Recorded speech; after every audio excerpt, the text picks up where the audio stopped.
जय श्री कृष्ण। मैं Amarnath Sharma, PNR number 23110683, paper number MI 107 के क्वेश्चन नंबर 5 पुराणों के लक्षण के ऊपर अपना वीडियो प्रस्तुत कर रहा हूँ। मुझे संपूर्ण विश्वास है ये ठीक लगेगा और एक ज्ञानवर्धक होगा। पुराणों का लक्षण। प्रमुख पुराणों का अमरकोश जैसे प्राचीन ग्रंथों के पुराण के लक्षण तथा विषय वस्तु के संबंध में यह श्लोक विस्तृत मिलता है। सर्गश्च प्रतिसर्गश्च वंशु मन वंतराणी च वंशानुचरितम चैव पुराणम पंच लक्षणम। तदनुसार पुराण ग्रंथ के 5 विषयों का प्रतिपादन करता है। सर्ग विषयों की सृष्टि की प्रक्रिया, प्रतिसर्ग प्रलय तथा पुनः सृष्टि का निर्माण, वंश देवताओं ऋषियों के वंशों का वर्णन, मनवंतर प्रत्येक मन का काल और उस काल की प्रमुख घटनाओं का निरूपण एवं वंशानुचरित सूर्य वंश और चंद्र वंश में उत्पन्न राज्यों का जीवन चरित्र। ये सब कुछ प्राणों के लक्षण के ऊपर आता है। वंशानुचरित के अंतर्गत प्राचीन राजवंशों के वर्णन भी कुछ पुराणों में मत्स्य, वायु, ब्रह्मांड, भविष्य, विष्णु, भगवत तथा गरुड़ पुराण में मिलता है। सूर्यवंश, चंद्रवंश के प्रथम राजाओं के आरंभ, इन वंशों का वर्णन महाभारत के युद्ध में भाग लेने वाले राजाओं तक चलता है। पुराण को व्यास के द्वारा रचित माना गया है और व्यास पांडवों के समकालिक माने गए हैं। इसलिए ये राजवंश वर्णन उस समय तक भूतकाल में किए गए हैं। इसके बाद के कलियुग के राजाओं का वर्णन भविष्य काल में कहा गया है। आगे विषय वस्तु। साकल्य रूप के पुराणों में प्रतिपादित विषय वस्तु का निर्देश इस प्रकार किया जाता है। धार्मिक सामग्री, दार्शनिक सामग्री, राधक सामग्री, भौगोलिक सामग्री, आचार विषयक सामग्री, ज्ञान की सामग्री। धार्मिक सामग्री में किसी देवता की उपासना का विधान बताकर उसके प्रति श्रद्धा और भक्ति पुराणों में बदल गया है। जिस देवता की भक्ति का विधान है उसे ही श्रेष्ठ मानकर उस देवता को गौण बताया गया। ब्रह्म, विष्णु और शिव की उपासना का विशेष महत्व विविध पुराणों में स्थित है। अन्य मुख्य पुराणों में विष्णु के विविध अवतारों का वर्णन तथा शिव और उनके परिवार को विभिन्न कथाएं वर्णनते हैं। अवतारवाद, मूर्तिवाद, भक्ति का अधिक प्रचार इन्हें मिलता है और व्रतों और उपवासों के अनुष्ठान के फल दिखाकर पुराणों में जन समाज को धार्मिक बनाने का प्रयास किया जाता है। दार्शनिक सामग्री। पुराण पंच लक्षणम के अनुसार सृष्टि, प्रलय तथा पुनः सृष्टि के दार्शनिक पक्ष को पुरातत्व रूप देकर उनके अनेक आख्यान पुराणों में प्रस्तुत किए गए। जगत के जन्म, स्थिति और प्रलय को क्रमशः ब्रह्मा, विष्णु और शिव के संबद्ध करके दार्शनिक विषयों को धर्म से जोड़ा गया है। ऐतिहासिक सामग्री। वंश एवं वंशावृत के अंतर्गत पौराणिक और वैदिक युगों के ऋषियों राजाओं की वंशावली के अतिरिक्त नंद, मौर्य युग, शांद्र तथा गुप्त वंश के राजाओं का सूचित पुराणों में दी गई है, जिन पर आधुनिक इतिहासकारों को अत्यधिक विश्वास है। भौगोलिक सामग्री। पुराणों के भूपकोश प्रकरण के अंतर्गत भूमंडल का वर्णन किया गया है। पृथ्वी के सप्त सागर, सप्त द्वीप आदि के अतिरिक्त भारतवर्ष के पर्वतों, नदियों और विशेष तीर्थस्थलों का वर्णन पुराणों में मिलता है। भारत की भौगोलिक एकता का निरूपण करके राजनीतिक दृष्टि से पृथक राज्यों में व्यक्त देश का सांस्कृतिक समन्वय बनाने में पुराणों का प्रभुत योगदान है। आचार विषय की सामग्री।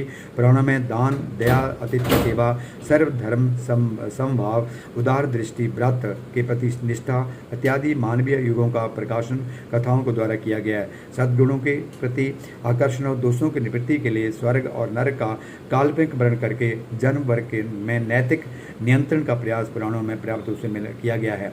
ज्ञान विज्ञान की सामग्री। कुछ पुराणों में व्याकरण, काव्यशास्त्र, आयुर्वेद, शीर विज्ञान आदि शास्त्रीय तथा वैज्ञानिक विषयों का संलग्न है। इस प्रकार पुराणों में विविध विषयों का संग्रह है और जनता की शिक्षा के लिए पर्याप्त है। हिंदू धर्म का विशेष कोश ही पुराणों पर फलते है। पुराणों की संख्या तथा विभाजन। पुराणों का विकास 2 रूपों में हुआ है, महापुराण तथा उपपुराण। महापुराण प्राचीनतर हैं जिनकी संख्या 18 है। इस बीच में एक संग्रह श्लोक मिलता है। मद्वयम वाद्वयम चैवम व्रत्यम पच तुष्ट्यम अनापलिग कुस्कानी पुराणानी पृथक पृथक। अर्थात माँ से 2 प्राण मत्स्य या मार्कंडेया, बा से 2 प्राण वैश्य या भाग प्राण, बा से 3 प्राण ब्रह्मंड तथा ब्रह्म वैत प्राण तथा बा से 4 प्राण विष्णु वामन बराह तथा वायु प्राण, पुनः आ से अग्नि, ना से नारद, पा से पद्म, ला से लिंग, गा से गरुड़, कू से कूर्म और सा के स्कंद। ये 18 प्राण पृथक पृथक इनका विभाजन आगे दिखाया गया है।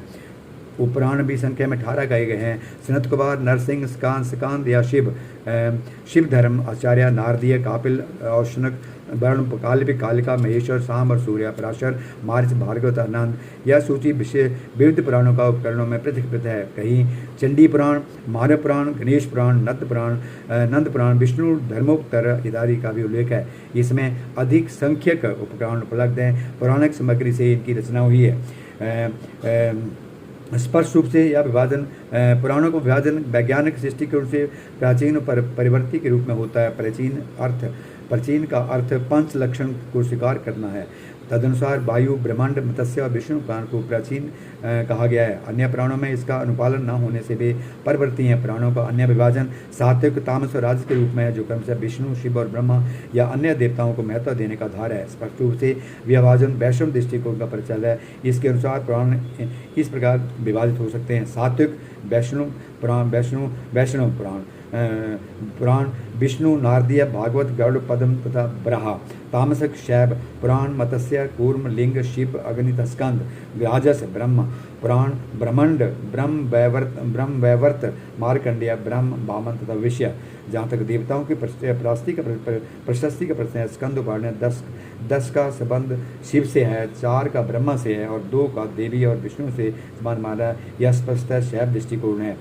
अदृष्ट अष्टादश पुराणेषु 10 विर्गीयते शिवः, चतुर्भिर्भगवान ब्रह्मा, दाभ्य देवी तथा हरि। हरिओम। मत्स्य पुराण में कहा गया है कि सात्विक पुराणों में विष्णु का, राजस पुराणों में ब्रह्मा का और तामस पुराणों में अग्नि और शिव का एवं संकीर्ण पुराणों में सरस्वती तथा पितरों का महत्व मिलता है। इन परामर्श विभाजनों में से अधिक संतोषप्रद वर्गीकरण औद्योगिक दृष्टि से महामहोपाध्याय हस्तप्रसाद शास्त्री ने किया है, जो पुराणों की विषय वस्तु को गंभीर समीक्षा पर आधारित है। उन्होंने विष्णु वस्तु के आधार पर पुराणों को निमांकित 6 पुराणों में किया है। प्रथम वर्ग में गरुड़, अग्नि, नारद पुराण रखे जाते हैं। द्वितीय वर्ग में पद्म, स्कंद, विष्णु पुराण रखते हैं। तृतीय वर्ग में ब्रह्मा, भागवत तथा ब्रह्मवैवर्त पुराण किए जाते हैं। चतुर्थ वर्ग में ब्रह्मांड तथा वायु पुराण, ये दोनों किए जाते हैं। पंचम वर्ग में लिंग, वामन, मार्कंडेय कहते हैं। षष्ठ वर्ग में बराह, कूर्म, मत्स्य पढ़ाते हैं। पुराणों में जो उसका क्रम दिया गया है उसी के आधार पर यहाँ उनका परिचय दिया गया है। पहला नंबर 1 ब्रह्म पुराण, नंबर 2 पद्म पुराण, नंबर 3 विष्णु पुराण, नंबर 4 वायु पुराण, नंबर 5 भागवत पुराण, नंबर 6 नारद पुराण, नंबर 7 मार्कंडेय पुराण, नंबर 8 अग्नि पुराण, नंबर 9 भविष्य पुराण, नंबर 10 ब्रह्म वैवर्त पुराण, नंबर 9 भविष्य पुराण, 10 ब्रह्म वैवर्त पुराण, 11 लिंग पुराण, 12 बराह पुराण, 13 स्कंद पुराण, 14 वामन पुराण, 15 कूर्म पुराण, 16 मत्स्य पुराण, 17 गरुड़ पुराण, 18 ब्रह्मांड पुराण और 18 ब्रह्मांड पुराण। पुराणों का संस्कृत महत्व, धार्मिक महत्व, पुराणों को सर्वोपरि महत्ता अस्तित्व बात के समर्थन के कारण है। उन्हें अनेक देवताओं का वर्ण है। सभी देवताओं का समानता घोषणा करने पर एक देवता की महत्ता दिखाई गई है, जिसमें इन वेदों में अधिक प्रमाण कहा गया है, क्योंकि वेद अपने प्रचार की व्याख्या के प्रमाण बताते हैं। वेदार्थ अधिकम पुन्मत्ते पुराणार्थ बरानने, वेदा प्रतिष्ठा सर्वे पुराणे नात्र संशय। ऐतिहासिक मुद्दा, पुराणों में महाभारत युद्ध के पूर्व राजाओं की वंशावली श्रुति परंपरा के आधार पर दी गई थी। इसके बाद के राजाओं में परीक्षित से लेकर पद्मनंद का इतिहास विज्ञात अभिलेखों के आधार पर नियुक्त किया गया है। यह कालखंड भारतीय इतिहास के लिए अभी तक अज्ञात ही है। शैक्षणिक में तो भारतवर्ष की जनता प्राचीन काल में अधिकांश औपचारिक शिक्षा में वंचित रहती थी। वेदों की शिक्षा आध्यात्मिक सीमित थी। फिर भी हमारे देश जनता को सर्वथा मूर्ख, अविवेकी या अंशकारी नहीं कहा सकता, क्योंकि पुराणों के उपदेश सुलभ थे। पुराणों की कथाओं का आयोजन मुख्य क्षेत्रों में होता था। नैतिक पुराणों में मनुष्य की क्रियाओं को धार्मिक रूप प्रदान करके उन्हें पाप और पुण्य के रूप में विभाजित किया गया है। यद्यपि वैदिक रूप में ही यह कार्यक्रम आरंभ हो गया था तथा धर्म सूत्र में उनकी व्यापक व्यवस्था मिलती है, किंतु इस व्यवस्था में विश्वास उत्पन्न करने का कार्य पुराणों से ही किया गया था। इसके लिए अनेक रोचक आख्यान बने, जिसमें पराक्रम के लिए दंड और पुण्यकर्म के लिए पुरस्कार दिए गए। नंबर 1, भौगोलिक महत्व। नैतिक महत्व को समझने के लिए इस दृष्टिकोण शास्त्र में इस प्रसिद्ध श्लोक में मिलता है।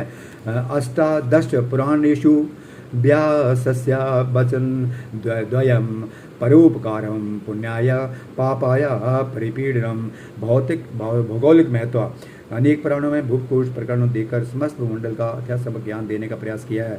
विदेशों के वर्णन के पहले ही कल्पना या गतानुगतिक सूचनाओं का आश्रय किया गया है, किंतु भारत के भूगोल का निरूपण करने में पौराणिक सूचनाएं प्राय प्रारंभिक है। इनमें न केवल भारत के विभिन्न भूगोलों का अपितु उनकी नदियों, पर्वतों, झीलों, वनों, मरुस्थलों, नगरों, प्रदेशों आदि जगहों का प्रेक्षित रूप प्रस्तुत वर्ण है। वायु, मत्स्य, मार्कंडेय पुराण में भौगोलिक विवरण बड़े हैं, जबकि विष्णु पुराण में संक्षिप्त पुराणों की सूचनाओं के आधार पर भारत के विभिन्न क्षेत्र में भूगोल अध्ययन आज लोकप्रिय शौक कार्य हैं जो भौगोलिक महत्व का प्रचार है। राष्ट्रीय एकता का निरूपण। पुराणों में संपूर्ण भारत की एकता का सफल प्रयास किया है। विष्णु पुराण, भागवत पुराण आदि में भारतवर्ष की महिमा का गान किया है, जहाँ जन्म लेने के देवता भी सुख रहते हैं। गायन्ति देवा किला गीत गानी धन्यास्तु ते भारत भूमि भागे स्वर्गा परगास्प दमार्ग भूते भवन्ति भूया पुरुषा सुरत्वात्। विष्णु पुराणम। अहो अमीशां किंकारी शोभनम प्रसन्नम एषा सिद्धतु स्वयं हरि यार्जन्मं लब्धम निशु भारताजिरे मुकुंद सैभवप्यम शिव्याहिरं भगवत पुराणम। हरिओम। सामाजिक महत्व। पुराणों में भारतीय समाज की व्यवस्था का केवल चित्रण है, अपितु आदर्श समाज बनाने के लिए व्यापक विधियाँ हैं। दार्शनिक पुराण। पुराण में अद्भुत दार्शनिक नगरी सृष्टि क्रम का अवलोकन करते हुए सभी पुराण जगत की उत्पत्ति का विवेचन करते हैं। साहित्यिक पुराणों में यद्यपि सरल और सप्रमजित सामाजिक संस्करण का भाषा प्रयोग है, तो अनेक युगों से उन प्रचलित बंधारों का प्रतिनिधित्व करते हैं, किंतु कुछ पुराणों में कामव्यापी अभिव्यक्ति मिलती है। गद्य पद्य दोनों का मिश्रित रूप साहित्यिक दृष्टि से महत्वपूर्ण है। भागवत पुराण के साहित्य संग्रह के अनुशीलन का प्रयास इधर के कुछ ग्रंथों में हुआ है, जिससे पुराणों के साहित्यिक मूल्य पर भार पड़ता है। कुल मिलाकर पुराण साहित्य भारत शब्द की ऐसी सम्मति है जिसका मूल्यांकन करना आज अत्यंत आवश्यक है। हरिओम हरिओम। इनके बारे में स्वर्ग में हरिओम हरिओम ओम। प्राणों के 5 लक्षण हैं। हरिओम हरिओम। क्या मृत्यु के समय भी गर्भ पुराण का समय मृत्यु की बात करने को बताया गया है, जिसके पढ़ने से इसके पुराण के अंतर खंड में का वर्णन है। इसका श्रवण करने से मनन करने में सदगति की प्राप्ति हुई है। पुराण हरिओम। भागवत 10 खंड हैं। महाभागवत में द्वितीय स्कंद में अध्यक्ष स्वर्ग विसर्ग ईशान पोषण 29 नवंतर ईशानु निरोध मुक्ति और आशय 10 वर्णों का वर्णन है तथा दशावस्कंद के अनुसार दशावस्कंद के 7वें अध्याय के प्रणय में पारदर्शी विद्वान सर्ग विसर्ग प्रवृत्ति रक्षा बनवंतर लक्षण धैर्य किसी का इनके लक्षण इनका दर्शन का लक्ष्य क्या है। 10 प्राणों का लक्षण यह है। धर्म में दर्श अर्थात धैर्य, किसी का अपराध क्षमा करना, किसी दूसरे की संपत्ति को न चुराना, मन वचन और क्रम से सुचित रहना, अपने इंद्रियों पर नियंत्रण करना, बुद्धिमत्ता, विद्या, सत्य, धर्मी, मोक्ष बंधन करना, ये सब धर्म के लक्षण है। धर्म हरिओम। मनुष्य का सच्चा धर्म आचरण, विचार और सदचित्र ही धर्म है। जो व्यक्ति नैतिक जिसका आचरण पवित्र है एवं जो अपने कर्म के प्रति निष्ठावान है और जीवन के अपने कर्तव्यों का निर्वाह करता है, व्यक्ति धार्मिक है। धर्म का पूजा पाठ से कोई संबंध नहीं। हरि ओम हरि ओम ओम हरि ओम प्राणों की विशेषता है कि इनमें भगवान विष्णु, शिव, दुर्गा, पार्वती जैसे देवताओं के देवताओं के बारे में कहानियाँ हैं। इनमें यह भी बताया गया है कि देवता पूजा करने से पूजा कैसे करनी चाहिए और दुनिया के निर्माण में देवताओं के बारे में कहानी है। पुराणों के कारण ही धर्म की रक्षा, भक्ति का मनोरम विकास संभव हो सका। इसी कारण भारतीय धर्म संस्कृतियाँ प्राचीन काल से ही पुराण का महत्व रहा या भविष्य में भी बना रहेगा। सभी शास्त्रों के पुराणों में प्राथमिक मानी जाती है। 10 विद्याओं की गणना में पुराणों का प्रथम स्थान है। पुराणों का उद्देश्य पुराण मनुष्य को धर्म एवं नीति के अनुसार जीवन व्यतीत करने में शिक्षा देते हैं। पुराण मनुष्य के कर्मों का विश्लेषण करके उन्हें दुष्टन करने से रोकते हैं। पुराण व्यवस्था वेदों का विस्तार, वेद बहुत ही जटिल हैं तथा शुष्क भाषा शैली में लिखे गए हैं। पुराण हमें ईश्वर के स्वरूप और उनकी लीलाओं के जरिए जीवन के सिद्धांतों के बारे में बताते हैं। हिंदू धर्म में कुल पुराणों का जिक्र मिलता है। यह पुराण केवल देवी देवताओं की कथा तक ही सीमित नहीं है, बल्कि इन्हें खगोल, विज्ञान, चिकित्सा, इतिहास, कई अन्य विषय भी शामिल हैं। हरि ओम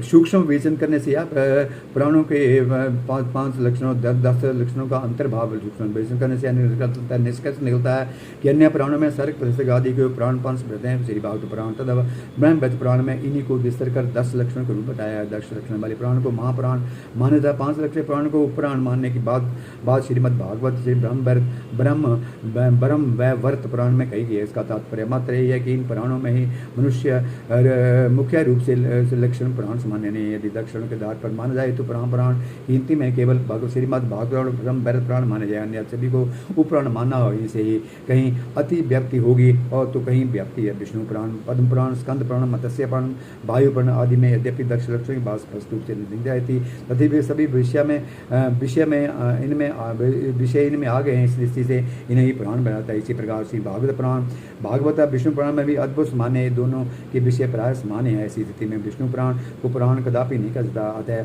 महापुराणों के लिए 5 लक्षणों को होना बस है, ना कि 10 लक्षण। वास्तव में से दिया है कि जो भी 10 विषय बताए गए उनमें सर्ग, प्रतिष्ठिक, मंत्र, 10 वंशानुशान इन 5 विषयों को तो इनमें सर्वदा ग्रहण किया था। शेष 5 इनका अंतर्भाव है।